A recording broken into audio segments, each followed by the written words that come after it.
yote namtolea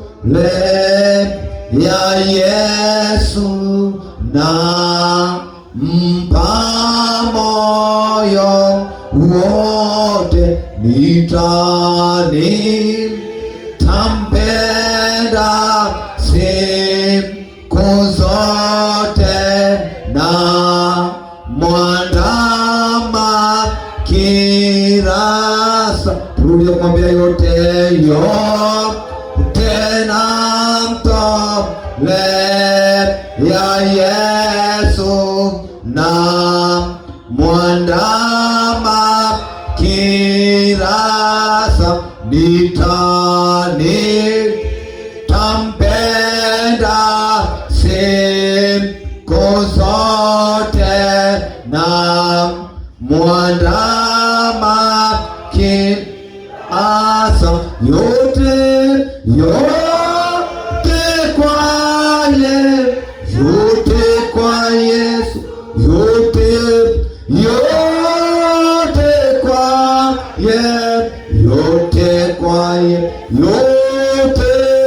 yote kwako, Mwokozi, na tua sasa,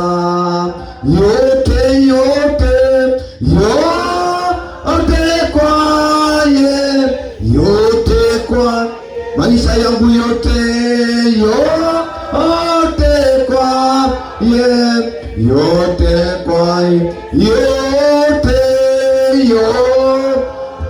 kwako, Mwokozi, na tua sasa. Mungu wetu na Baba yetu wa mbinguni, tutoe nini mbele zako e Bwana? Tutoe nini kilicho cha thamani mbele zako, isipokuwa ni moyo wa unyenyekevu, moyo wa ibada, moyo uliopondeka na kutetemeka mbele zako.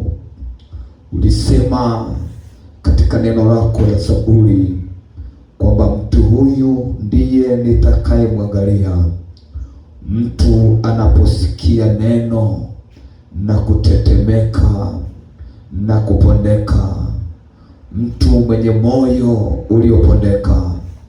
Tutoe nini kwako Bwana isipokuwa moyo uliopondeka, moyo unaotetemeka unapolisikia neno lako, moyo msikivu, moyo wa kicho, moyo wa ibada katika roho na kweli.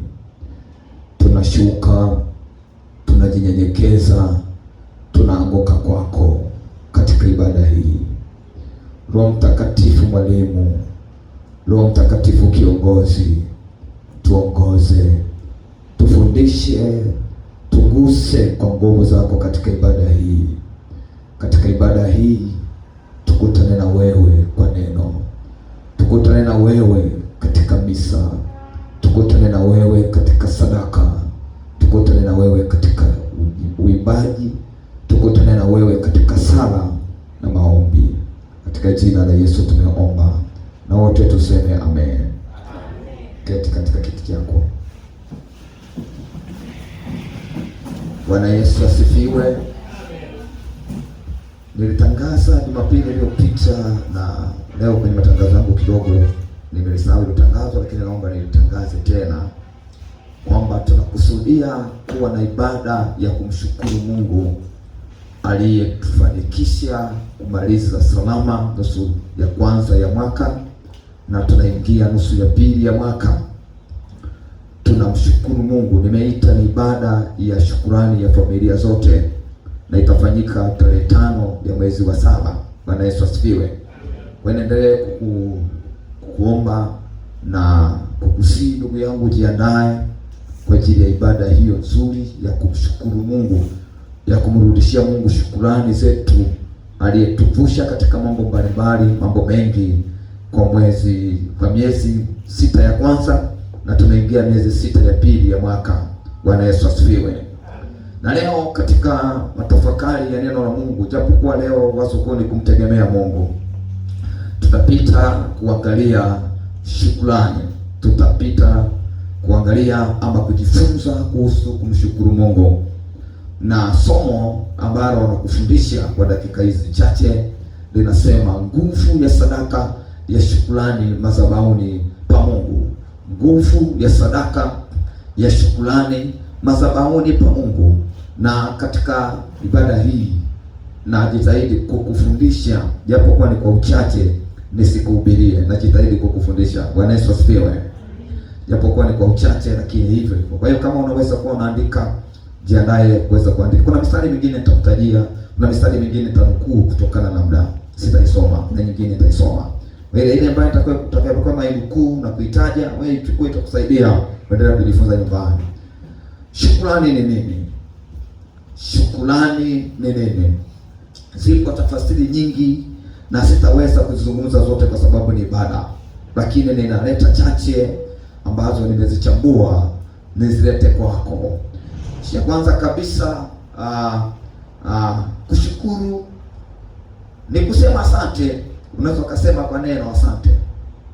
Ni neno ambalo linatoka moyoni, linaloonyesha kujali, kusabini kile ambacho umetendewa.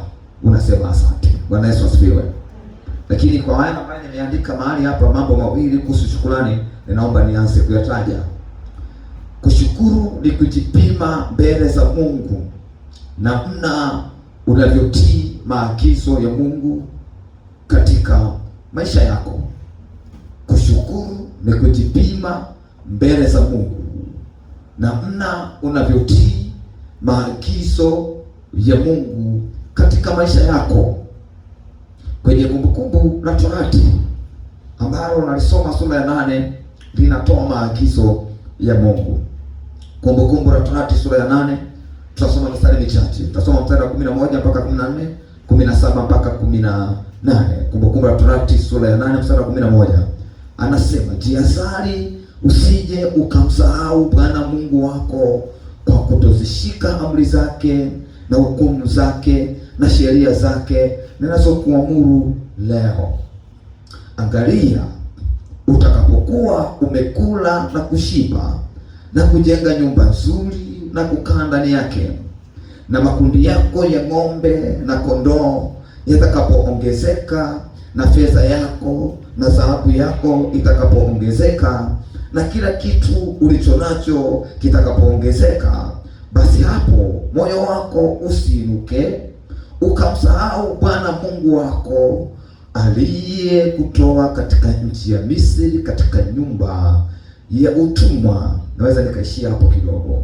Anasema, basi hapo moyo wako usiinuke ukamsahau Bwana Mungu wako aliyekuongoza, aliyekutendea, aliyekufanikisha katika hayo yote uliofanikiwa. Moyo wako usiinuke ukasahau.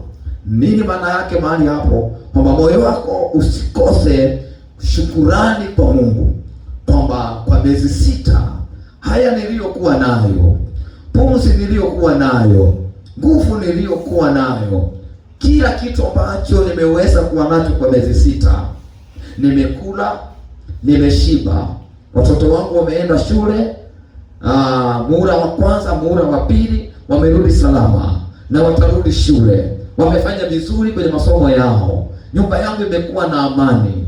Bwana Yesu asifiwe. Haleluya. Utakapokuwa hayo yote Mungu amekutendea, usisahau kumshukuru Mungu aliyekutendea hayo kwa miezi 6. Bwana Yesu asifiwe.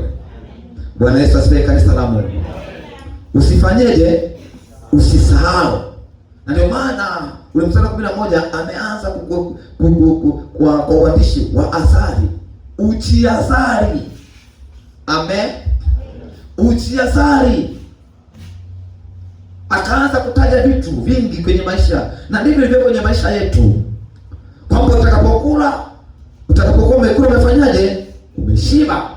Wote hapa kuna mtu ambaye kwa miezi 6 hakushiba, kila mtu alishiba. Sema amen. Utakapokuwa umejenga nyumba nzuri, wengine Mungu ametubariki tumejenga nyumba. Amen. Sema amina. Wengine tumehamia nyumbani kwetu, wengine tumefanya finishing ya nyumba zetu, wengine tumepata safari za nje ya mkoa na nje ya nchi, maofisini kwetu, wengine biashara zetu zimeongezeka. Usisahau, hata kama biashara yako haijaongezeka, hata kama umepita kwenye matatizo, kwenye magumu, kwenye waraka wa Paulo mtume kwa Wathesalonike sura ya 5 ile aya 18 inasema ya kwamba mshukuru Mungu kwa kila jambo, kwa maana haya ndiyo mapenzi ya Mungu.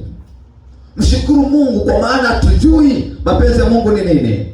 Hata kama umepita kwenye magumu, mshukuru Mungu. Maadamu una uhai, mshukuru Mungu. Sema amina. Hata kama umepita kwenye machozi, mshukuru Mungu. Maadamu una uhai. Hata kama ni mme, kama ni watoto, kama ni mke wako amekuumiza, lakini bado una uhai, bado huyo ana uhai, mshukuru Mungu kwa ajili yake huyo aliyokuumiza. Mshukuru Mungu. Kanisa, tumshukuru Mungu. Bwana Yesu asifiwe. Bwana Yesu asifiwe. Tumshukuru Mungu hata